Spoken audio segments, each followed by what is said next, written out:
ser proporcional a esta falta grave. É o que a doutrina chama de princípio da dosimetria da pena. Terceiro requisito, a imediatidade ou a imediaticidade, ou seja, da apuração e conhecimento da falta grave, o empregador deve imediatamente aplicar a falta grave, sob pena de perdão tácito, que é um outro requisito também, a ausência de perdão tácito. Vamos repassar. Gravidade da falta, proporcionalidade da pena e a imediatidade ou imediaticidade. Próximo requisito é o non bis in idem, ou a proibição do bis in idem, que significa a dupla punição pelo mesmo fato. Isso não é possível. Para cada fato, uma penalidade a ser aplicada. Próximo requisito, a inalterabilidade da punição.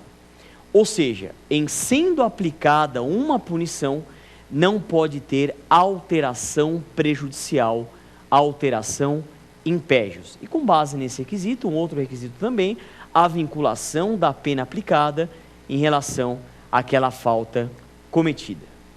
Um outro requisito é a tipicidade da conduta. Como eu falei, a República Federativa do Brasil adotou o princípio da taxatividade ou da legalidade. Todas as hipóteses previstas de falta grave, de justa causa, estão expressamente delineadas na lei. Não pode haver uma criação patronal de hipótese de falta grave ou justa causa.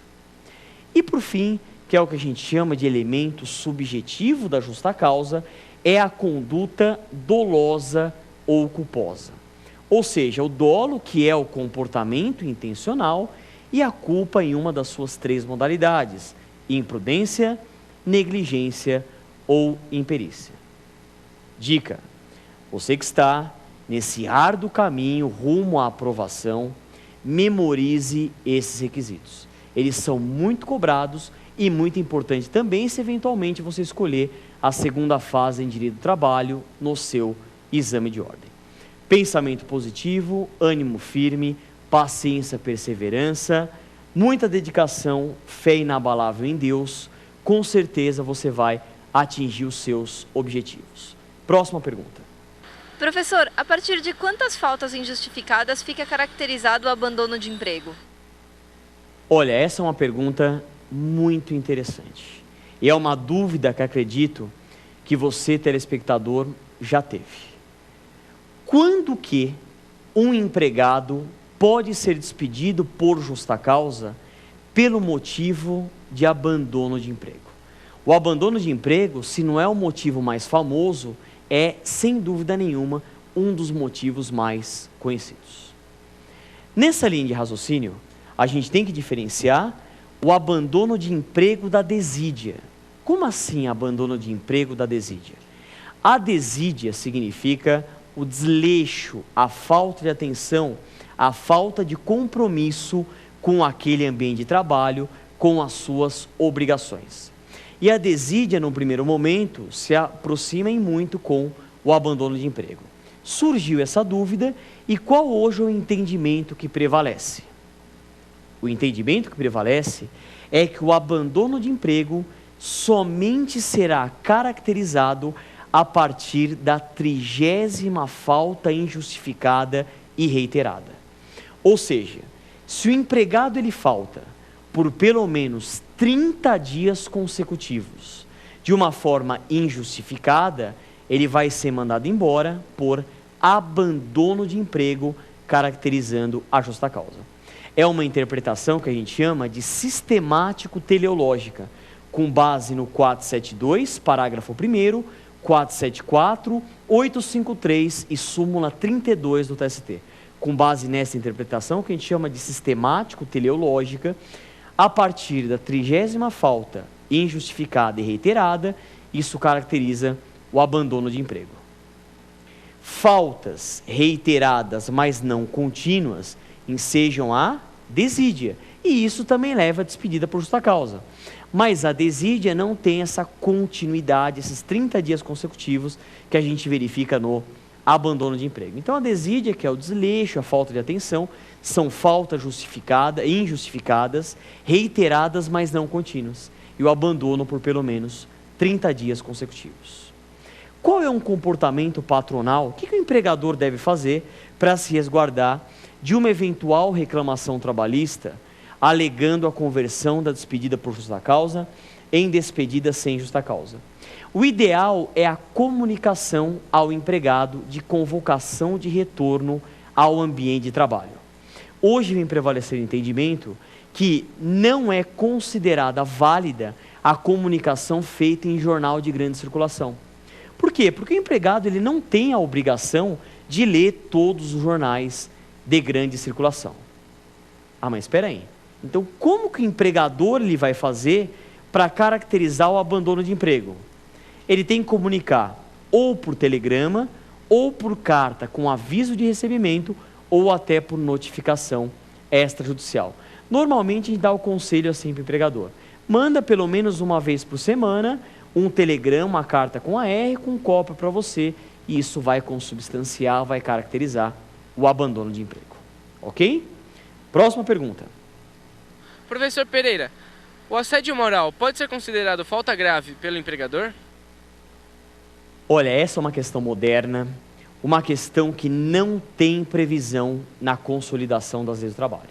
Vale a pena mencionar e aqui ressaltar que a CLT é o Decreto-Lei 5452 de 43. Ela foi instituída na era Vargas, no Estado Novo, e a base da consolidação das leis do trabalho é a Carta del Lavoro de 1927 do direito italiano.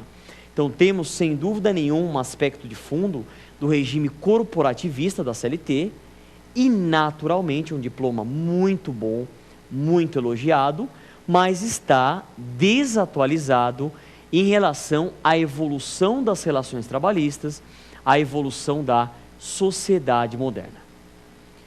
E um assunto da ordem do dia é o assunto assédio moral. O assédio moral nós importamos lá da Europa e, conceituando até de uma forma simples, até para facilitar a compreensão e que a exposição fique didática, o que é o assédio moral? O assédio moral é o terror psicológico no ambiente de trabalho. Esse conceito a gente encontra muito na doutrina e também na jurisprudência, assédio moral como terror psicológico no ambiente de trabalho. É um terror psicológico praticado de forma reiterada, de forma constante, e isso vai minando a autoestima do empregado. Explicando melhor. Eu acho que ninguém tem dúvida, todo mundo que está assistindo, que o trabalho dignifica o homem. É uma frase que já é ventilada há muito tempo e realmente trabalhar é muito importante. É muito bom trabalhar e isso traz uma dignidade. A partir do momento que o empregador ele começa a praticar atos que vão minando a autoestima do empregado em relação ao seu trabalho, isso é o que a gente vai caracterizando o assédio moral como terror psicológico.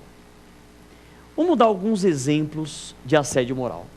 Tem um exemplo que é clássico, que é um exemplo que a gente chama de técnica de isolamento. Como assim técnica de isolamento? Tivemos casos já da prática de que o empregador ou superior hierárquico, ele fala com todo mundo na empresa, menos com aquele determinado empregado.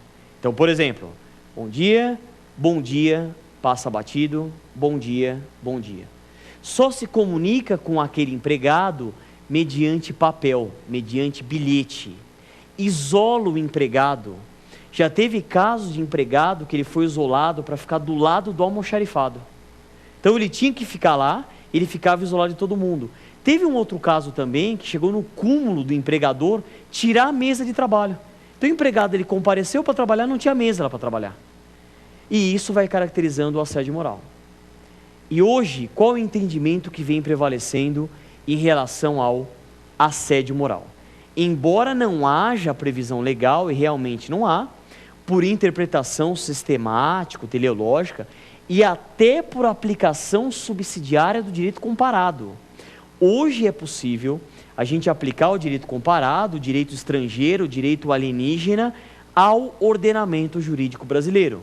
e a autorização está no artigo 8º caput da Consolidação das Leis do Trabalho. Então, com base até nessa aplicação